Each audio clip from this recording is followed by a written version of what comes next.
أعوذ بالله من الشيطان الرجيم. بسم الله الرحمن الرحيم. ولقد صرفنا في هذا القرآن ليذكروا وما يزيدهم إلا نفورا. قل لو كان معه آلهة كما يقولون إذا لابتغوا إلى ذي العرش سبيلا. سبحانه وتعالى عما يقولون علوا كبيرا. تسبح له السماوات السبع والأرض ومن فيهن وإن من شيء إلا يسبح بحمده ولكن لا تفقهون تسبيحهم إنه كان حليما غفورا. اور ہم نے اس قرآن کریم کے اندر طرح طرح سے دلائل کو بیان کر دیا ہے تاکہ وہ لوگ نصیحت حاصل کریں، اور لیکن قرآن کی نصیحتیں ان کے نفرت میں ہی اضافہ فرماتی ہیں. آپ کہہ دیجئے کہ اگر اللہ کے ساتھ اور بھی معبود ہوتے جیسا کہ یہ لوگ کہہ رہے ہیں تب تو وہ عرش والے کے پاس راستہ تلاش کر لیتے. سبحانہ، اللہ کی ذات پاک ہے، بلند ہے ان تمام باتوں سے جو وہ کہتے ہیں، بہت بلند ہے. اور ساتوں آسمان اور زمین اور جو کچھ ان کے درمیان میں ہے وہ ساری مخلوق اللہ کی تسبیح اور پاکی بیان کرتی ہے، اور ہر چیز اللہ کی تسبیح بیان کرتی ہے اس کی حمد کے ساتھ، لیکن تم ان کی تسبیح کو سمجھتے نہیں ہو. یقیناً اللہ تعالی حلیم ہے اور بخشنے والے ہیں. قرآن کریم کے متعلق اللہ تعالی ارشاد فرما رہے ہیں کہ ہم نے اس قرآن میں طرح طرح سے بیان کر دیا ہے. کیا بیان کر دیا ہے؟ اللہ نے ہر چیز کو مختلف انداز سے، مختلف شکلوں میں، مختلف اسلوب کے اندر بیان کیا ہے. مثلا توحید، اللہ نے اپنے ایک ہونے کو بیان کیا اور توحید کی ضرورت کو بیان کیا ہے، اور کفر کی مذمت اور شرک کے تردید اللہ نے مختلف انداز سے بیان فرمائی ہے. یعنی ایمان والوں کو، اہل کفار کو توحید سمجھانے کے لیے،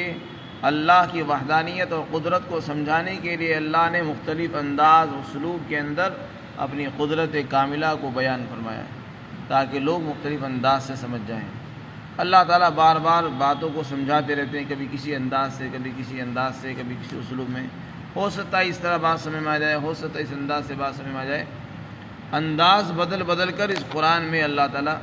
سمجھاتے ہیں، بیان کرتے ہیں. یہ سب کس لیے ہوتا ہے؟ تاکہ لوگ نصیحت حاصل کریں. لیکن کچھ لوگ ایسے ہیں کہ یہ قرآن کی یہ نصیحتیں ان کی نفرت میں ہی اضافہ کرتی ہیں. حقیقت یہ ہے کہ قرآن کریم کی جو باتیں ہیں، قرآن کا جو اسلوب اور بیان ہے، جو لوگ قرآن کریم کو انصاف کی نظر سے پڑھتے ہیں، سنتے ہیں،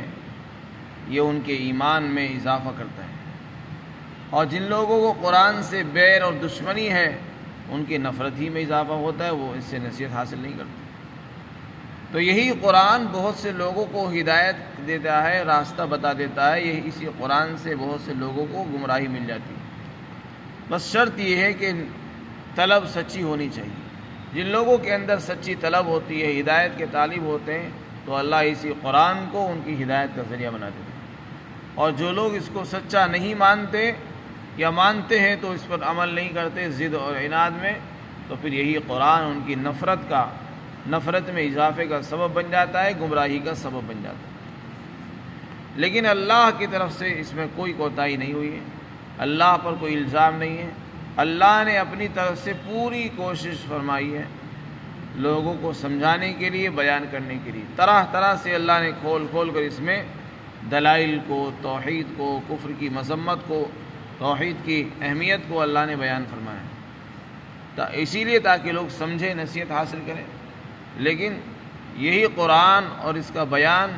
ان کفار کے نفرت میں ہی اضافہ کرتا ہے، چنانچہ وہ اس سے دور بھاگتے ہیں. پھر آگے اللہ تعالیٰ نے مشرکین پر رد کرتے ہوئے ارشاد فرمایا کہ جو لوگ اللہ کے ساتھ اور خدا بھی مانتے ہیں یعنی مخلوق کو بھی خدا کا درجہ دیتے ہیں یا خدا جیسے اختیارات ان کے لیے بھی ثابت مانتے ہیں، اللہ تعالیٰ فرماتے ہیں کہ ویسے تو اللہ کا کوئی شریک نہیں ہے، لیکن جیسے یہ لوگ سمجھ رہے ہیں کہ اللہ تو ایک ہے ہی، لیکن ساتھ ساتھ میں یہ اللہ کے معاون و مددگار ہیں، دیوی دیوتا ہیں، اگر مان لیا جائے یہ بھی خدائی درجہ رکھتے ہیں، تو اللہ تعالیٰ فرماتے ہیں جو خدا ہوتا ہے اس کو بھی تو پاور حاصل ہوتی ہے، طاقت حاصل ہوتی ہے، تو اگر اللہ کے علاوہ اور خدا ہوتے تو انہیں بھی کچھ طاقت ہوتی ضرور، اور طاقت ایسی ہوتی کہ وہ عرش والے خدا تک پہنچنے کا راستہ تلاش کر ہی لیتے کسی نہ کسی طریقے سے، اور جب وہ عرش والے تک پہنچ جاتے اپنی طاقت کے بلبوتے پر، جیسے کہ وہ خدا ہے، کیونکہ خدا کوئی معمولی تو ہوتا نہیں، اور اللہ بھی خدا ہے، تو عرش والے خدا تک پہنچ جاتے وہ، پھر کیا ہوتا؟ آپس میں لڑائی ہوتی، جب لڑائی ہوتی تو دنیا کا نظام دھرم برہم ہو جاتا، سب کو پتہ چل جاتا کہ خدا ایک نہیں ہے، دو ہیں، اور اس کی دلیل یہ ہے کہ نظام دھرم بھر ہو رہا، ایک خدا کہہ رہا ہے کہ نہیں آج سورج نہیں نکلے گا، دوسرا کہہ رہا ہے نہیں نکلے گا، ایک کہہ رہا ہے کہ نہیں آج ادھر سے نکلے گا، دوسرا کہہ رہا ہے نہیں ادھر سے نکلے گا، ایک کہتا ہے کہ بارش ہونی چاہیے، دوسرا کہتا ہے نہیں دن نکلنا چاہیے۔ تو اگر تمہاری بات سچی مان لی جائے کہ اللہ کے علاوہ اور بھی خدا دنیا میں موجود ہیں، تو جیسی خدا کو پاور حاصل ہے ان کو بھی ہونی چاہیے، ان کے لیے ماننی پڑے گی، اور جب ان کے اندر وہ طاقت ہے تو انہیں اتنی بھی طاقت ہوگی کہ وہ عرش والے خدا کا راستہ اور اس کا پتہ لگا لیں، اور جب انہیں وہ پتہ لگ جائے گا عرش والے کا تو ظاہر سی بات ہے وہ آپس میں لڑیں گے، جب لڑیں گے تو نظام درہم برہم ہو جائے گا۔ لیکن ہم اپنی آنکھوں سے ہزاروں سال سے دیکھ رہے ہیں، ہر انسان دیکھ رہا ہے کہ دنیا کا نظام اپنے حسب معمول جاری اور ساری ہے، چل رہا ہے، سورج جہاں سے نکلتا تھا وہیں سے نکل رہا ہے، اور رات اپنے وقت پر ہو رہی ہے، دن اپنے وقت پر نکل رہا ہے، نظام کے اندر کوئی تبدیلی نہیں آئی ہے۔ یہ اس بات کا واضح ثبوت ہے کہ اللہ ایک ہے، خدا ایک ہی ہے، دو تین نہیں ہے۔ اگر ہوتے تو ضرور اختلاف ہوتا، اور اختلاف ہوتا تو دنیا کا نظام ٹھپ ہو جاتا ہے، لیکن دنیا کا نظام جاری ہے، چل رہا ہے، تو یہ اس بات کی بہت بڑی واضح دلیل ہے کہ خدا ایک ہی ہے، دو نہیں ہے۔ تو اللہ تعالیٰ نے اس انداز سے بھی سمجھایا کہ چلو تمہاری بات ہی مان لی جائے کہ خدا چند ہے، تو جو خدا تو کوئی معمولی چیز نہیں ہوتی، خدا کے اندر تو ایک طاقت ہوتی ہے، وہ تو عرش والے کا بھی پتہ لگا سکتا ہے، جب وہ عرش والے کا پتہ لگائے گا ظاہر سی بات ہے آپس میں لڑائی ہوگی، جیسے ایک ملک کے اندر دو بادشاہ ہو جائیں اور دونوں کو برابر کی پاور حاصل ہو، ظاہر سی بات ہے ایک دوسرے سے لڑے گا اور ایک دوسرے کے خلاف چلے گا، سازش کرے گا، اور آپس میں جب سر پھوٹیں گے تو لڑائی ہوگی اور حکومت بدل جاتی ہے، لیکن ہم دیکھ رہے ہیں کہ ایسا کچھ ہوا نہیں، تو یہ دلیل اس بات کی ہے کہ اللہ ایک ہی ہے، کسی اور کو اللہ نے اپنے اختیارات نہیں دیے ہیں جیسا کہ دنیا والوں کا خیال ہے۔ فرمایا اگر اللہ کے ساتھ چند معبود ہوتے جیسا کہ یہ لوگ کہہ رہے ہیں، تب تو یہ خدا عرش والے رب کا پتہ لگا لیتے، راستے کو تلاش کر لیتے، لیکن ایسا ہوا نہیں۔ اللہ فرماتے ہیں اللہ کی ذات تو پاک ہے، اور جو باتیں یہ کہہ رہے ہیں ان سے بہت بلند ہے، شرک اور کفر سے۔ اللہ کا کوئی شریک نہیں ہے، نہ اس کا کوئی مددگار ہے، نہ اس کے کاموں میں کوئی معین ہے، نہ کوئی ساجھی ہے، اس نے زمین اور آسمان کو بنانے میں کسی کا تعاون نہیں لیا ہے۔ پھر آگے ارشاد فرمایا اللہ کی تو تسبیح ہر چیز بیان کرتی ہے، اللہ کی پاکی یعنی اس کا شرک سے پاک ہونا بیان کرتی ہے، شرک سے بھی پاک ہے، گندگی سے پاک ہے، وہ ہر قسم کے عیب سے پاک ہے، اور ہر قسم کی محتاجگی سے پاک ہے، ہر قسم کی گندگیوں سے پاک اور صاف ہے۔ اس پاکی کو ہر چیز بیان کرتی ہے، یہاں تک کہ ساتوں آسمان اللہ کی تسبیح بیان کرتے ہیں، زمین بیان کرتی ہے، آسمان اور زمین کے بیچ میں جو کچھ مخلوقات ہیں وہ بھی بیان کرتی ہیں، اور اسی پر بس نہیں، دنیا کی ہر چیز اور کائنات کا ہر ذرہ ذرہ اللہ کی حمد اور ثنا، اس کی پاکی بیان کرتی ہے، لیکن تم ان کی تسبیح کو، ان کی پاکی کو سمجھتے نہیں ہو، کیونکہ تم ان کی زبان کو نہیں جانتے ہو، اور یقیناً اللہ بردبار ہیں اور بخشنے والے ہیں۔ تو یہاں پر اللہ نے فرمایا کہ ہر چیز اللہ کی پاکی بیان کرتی ہے، جو جاندار ہیں جیسے انسان ہے، جنات ہے، جن کے اندر اللہ نے زندگی دی ہے اور عقل اور فہم میں عطا فرمائی ہے، تو ان کا تسبیح پڑھنا، بیان کرنا زبان سے یہ تو سمجھ میں آتا ہے کہ وہ تسبیح بیان کرتے ہیں، لیکن کچھ مخلوقات ایسی ہیں جن کے کو اللہ نے زندگی دی ہے لیکن سمجھ بوجھ ان کی کم ہے، جیسے کہ جانور، ان کے اندر بھی زندگی ہے، زندہ ہیں وہ، اور اتنی سمجھ اللہ نے ان کو بھی دی ہے کہ وہ اپنے نفع نقصان کو سمجھ جاتے ہیں، دشمن سے بچ جاتے ہیں اور اپنے بھوک اور پیاس کو محسوس کرتے ہیں، تو وہ بھی اللہ کی پاکی بیان کرتے ہیں۔ اسی طرح درخت ہیں، پتھر ہیں، ان کو بھی اللہ نے زندگی عطا فرمائی ہے، ان کے بھی اندر بھی عقل اور شعور ہے، بس فرق اتنا ہے ان کے اندر عقل کا بہت معمولی سا درجہ ہے، اسی معمولی سے درجے کی وجہ سے وہ اپنے خالق اور مالک کو پہچانتے ہیں اور اللہ کی پاکی بیان کرتے ہیں، تسبیح پڑھتے ہیں۔ اِنَّا سَخَّرْنَا الْجِبَالَ مَعَهُ يُسَبِّحْنَ بِالْعَشِيِّ وَالْإِشْرَاقِ، قرآن میں اللہ نے فرمایا ہم نے حضرت داؤد علیہ السلام کے ساتھ پہاڑوں کو، پرندوں کو بھی تابع بنا دیا تھا کہ وہ داؤد علیہ السلام کے ساتھ اللہ کی پاکی بیان کرتے تھے، تسبیح پڑھتے تھے، پہاڑ بھی اور پرندے بھی جمع ہو جاتے تھے اور پاکی بیان کرتے تھے۔ حضرت علی رضی اللہ عنہ کی روایت ہے کہ آپ نے فرمایا کہ صبح کو پرندے اللہ کی پاکی بیان کرتے ہیں اور اس سے اس دن کی روزی کا سوال کرتے ہیں، اللہ کی تسبیح بیان کرتے ہیں۔ ایک مرتبہ ایک نبی کو کسی چیونٹی نے کاٹ لیا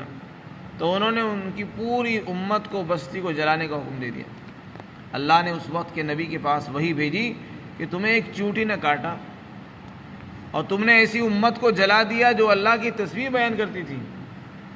تو اسے معلوم ہوا کہ یہ چیزیں، چیونٹیاں بھی اللہ کی تسبیح بیان کرتی ہیں۔ اسی طرح اللہ کے رسول نے مینڈک کو مارنے سے منع فرمایا کیونکہ وہ اللہ کی تسبیح بیان کرتے ہیں۔ تو صبح اور شام اللہ کی تسبیح بیان کرتے ہیں پرندے، چرند، مچھلیاں، مینڈک،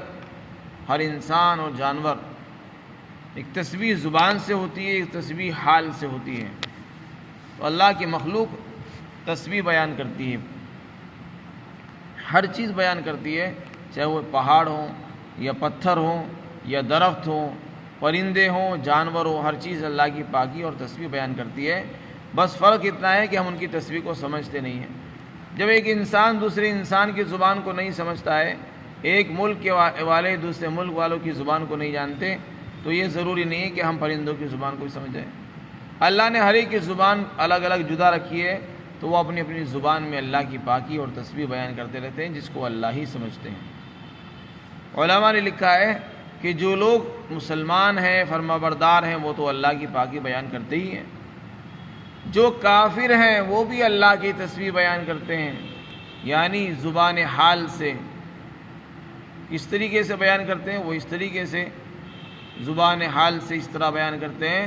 کیونکہ جو کافر ہیں وہ بھی اللہ کے وجود کے قائل ہیں، وہ بھی اللہ کو مانتے ہیں کہ اللہ ایک ہے، لیکن وہ ایک الگ بات ہے کہ وہ اللہ کے ساتھ بتوں کو شریک کر لیتے ہیں،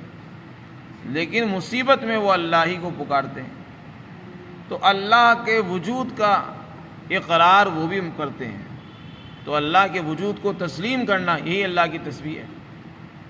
تو ہر چیز اللہ کے وجود کو تسلیم کرتی ہے، کافر بھی کرتا ہے، یہاں تک کہ شیطان جس نے اللہ کی نافرمانی کی، جو تمام کافروں کا سردار ہے، اس نے بھی اپنے رب کے وجود کا اقرار کیا اور اپنے پروردگار سے درخواست کی، اے میرے پروردگار، جیسے کہ تو نے مجھے گمراہ کیا، مجھے مہلت دے دے۔ تو وہ بھی اپنے رب کو مانتا ہے، اگرچہ اس نے نافرمانی کی ہے، تو رب کے وجود کے سب قائل ہیں، چاہے وہ مسلمان ہو اور کافر ہو، ملحد ہو، دہری ہو۔ کچھ لوگ دنیا میں ایسے ہیں جو خدا کے وجود کا ہی انکار کرتے ہیں، زبان سے کہتے ہیں کہ خدا، کوئی خدا نہیں ہے، لیکن اگر آپ ان سے پوچھیں کہ جب کوئی خدا نہیں ہے تو یہ سورج کیوں نکل رہا ہے، کون نکال رہا ہے اس کو، یہاں کا زمین کا حصہ نرم کیوں ہے، پہاڑ سخت کیوں ہیں، کسی عورت کو لڑکے ہی لڑکے کیوں پیدا ہوتے ہیں، لڑکیاں کیوں نہیں ہوتی، کسی کو لڑکیاں کیوں ہوتی ہے، تو اس کا ان کے پاس کوئی جواب نہیں ہے۔ تو یہ جواب نہ دینا یہ اس بات کی دلیل ہے کہ وہ عاجز اور بے بس ہیں، وہ بھی اس بات کو تسلیم کرتے ہیں، چاہے زبان سے ضد اور ہر درمی میں نہیں مانتے ہو، لیکن وہ مانتے ہیں کہ کوئی ذات ایسی ہے جو سارا نظام چلا رہی ہے، کائنات کو چلا رہی ہے، جس کو ساری قدرت حاصل ہے اور سارے اختیارات حاصل ہیں۔ تو اللہ کی قدرت کو تسلیم کرنا اور اس کو تمام مخلوقات پر برتر اور افضل ماننا، یہی اللہ کی تسبیح اور تحمید ہے. یہ تسبیح تو ساری مخلوق ہی کرتی ہے، چاہے وہ مسلمان ہو، کافر ہو، مشرک ہو، منافق ہو، سب کرتے ہیں. تو اللہ کی تسبیح بیان کرنے والی مخلوقات سب ہیں، پرندے بھی ہیں اس میں، سب ہیں. پھر آگے ارشاد فرمایا کہ اللہ تعالیٰ حلیم ہے، یعنی فوری طور پر عذاب نہیں دیتے، کافروں کو مہلت دیتے ہیں، بردبار ہیں اور بخشنے والے بھی ہیں. یعنی اگر وہ